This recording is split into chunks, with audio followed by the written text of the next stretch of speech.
ஆச்சி பாதாம் ட்ரிங்க். ஆச்சி பாதாம் ட்ரிங்க் ஒன்னு வாங்கினா ஒன்னு ஃப்ரீ. பாஜகவின் திரு கரு நாகராஜன் அவர்கள் இணைப்பில் இருக்கிறார். சார் வணக்கம். வணக்கம் சார், பஹல்காம்ல நடந்த தாக்குதல் எச்சரிக்கை பற்றி முன்னரே தெரிந்திருந்தும் கூட முறையான பாதுகாப்பு ஏற்பாடுகளை செய்யல அப்படின்னு கார்கே கேள்வி எழுப்பியிருக்காரு. அது மட்டும் இல்லாம தாக்குதல் எச்சரிக்கை பத்தி தெரிஞ்சதுனால தானே பிரதமர் தன்னோட காஷ்மீர் பயணத்தை முன்னாடியே ரத்து செஞ்சிட்டாரு அப்படிங்கிற ஒரு விமர்சனத்தையும் முன் வச்சிருக்காரு. சார், உங்களோட கருத்து? இல்ல, இது அப்பட்டமான அரசியல் பேசுறவங்களுக்கு என்னமா சொல்ல முடியும்? எப்பவுமே இந்தியாவை விட்டு வெளிநாடு போகும்போதெல்லாம் ராகுல் காந்தி இந்த இந்திய நாட்டை, திருநாட்டை, இந்த நாட்டினுடைய மக்களை, பழக்க வழக்கங்களை, சம்பிரதாயங்களை, நடைமுறைகளை குறை சொல்லி பேசுவதையே வழக்கமாக கொண்டிருக்கக்கூடிய ராகுல் காந்தியினுடைய கட்சியினுடைய தலைவர் தானே அவரு.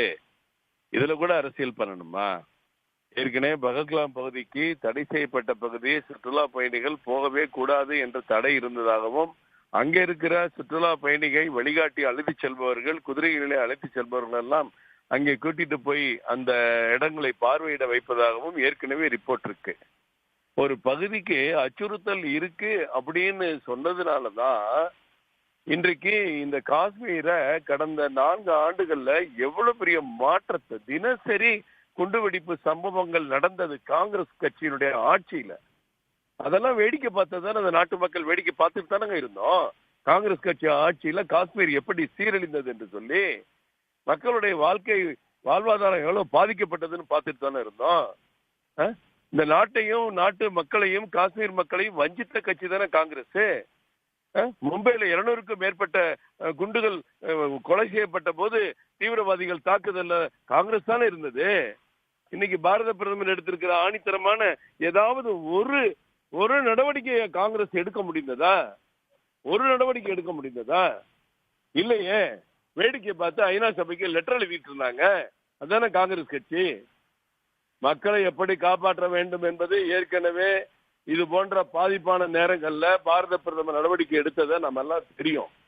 சர்ஜிக்கல் ஸ்ட்ரைக்கா இருக்கட்டும், உரி தாக்குதலுக்கு பிறகு இருக்கட்டும், மியான்மர் எல்லை பகுதியில் இருக்கட்டும், எல்லாத்தையும் நாட்டு மக்கள் பார்த்துட்டு தான் இருக்காங்க. நம்மளுடைய வலிமை எந்த அளவுக்கு உயர்ந்திருக்கிறது. இன்றைக்கு 34 நாடுகள் நமக்கு பாரத பிரதமருக்கும் இந்தியாவுக்கும் துணை நிற்போம் என்று, பயங்கரவாதத்தை எதிர்ப்போம் என்று குரல் கொடுக்கக்கூடிய அளவிற்கு நம் நாட்டை வல்லமை படைத்த நாடாக மாற்றி, உறுதியான நாடாக மாற்றி இருக்கிறார் பிரதமர்.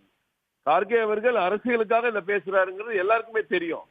நிச்சயமா சார், மல்லிகார்ஜுன கார்கே முன்வைத்த கேள்விக்கும் விமர்சனத்துக்கும் உங்களோட கருத்து என்ன அப்படிங்கறத இணைப்பில் தெரிவித்ததற்கு நன்றி. தகவல்களை வழங்கிய செய்தியாளர் கணபதிக்கும் நன்றி. ஆச்சி பாதாம் ட்ரிங்க். ஆச்சி பாதாம் ட்ரிங்க் ஒன்னு வாங்கினா ஒன்னு ஃப்ரீ.